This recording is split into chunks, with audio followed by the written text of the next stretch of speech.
রমজানুল মুবারক মাসের রোজা রাখতে গিয়ে আপনার তৃষ্ণায় কাতর, কলিজা পর্যন্ত ফেটে যাচ্ছে, তারপরও একটুক পানি গলার ভিতরে ঢুকে না আল্লাহর ভয়ে।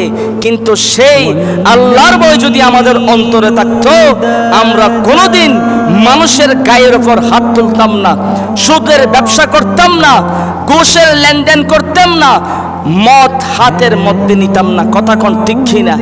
কিন্তু আমরা ওই জায়গায় আল্লাহকে ভয় পাই না। ওইখানেও কিন্তু ভয় পাওয়ার কথা, ওই হারাম কাজ ছেড়ে দেওয়ার কথা।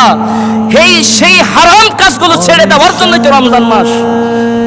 গোটা 11 মাসের পরিবর্তন আনার জন্যই তো রমজানুল মুবারক মাস। তারপরেও সেই 11 মাসের পরিবর্তনটা আমরা কিভাবে শুধরাবো, সেটার একটা সিলেবাস হচ্ছে সেই রমজানুল মুবারক মাস।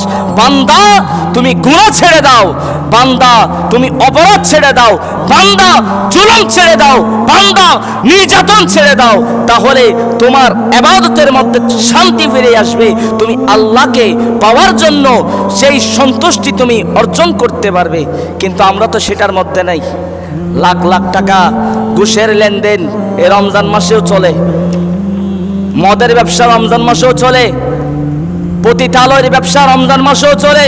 রমজানুল মুবারক মাস এটা দেওয়ার একটা কারণ হচ্ছে যে 14 ঘন্টা 16 ঘন্টা 17 ঘন্টা উপবাস, এটা এমনিতে দেওয়া হয় নাই।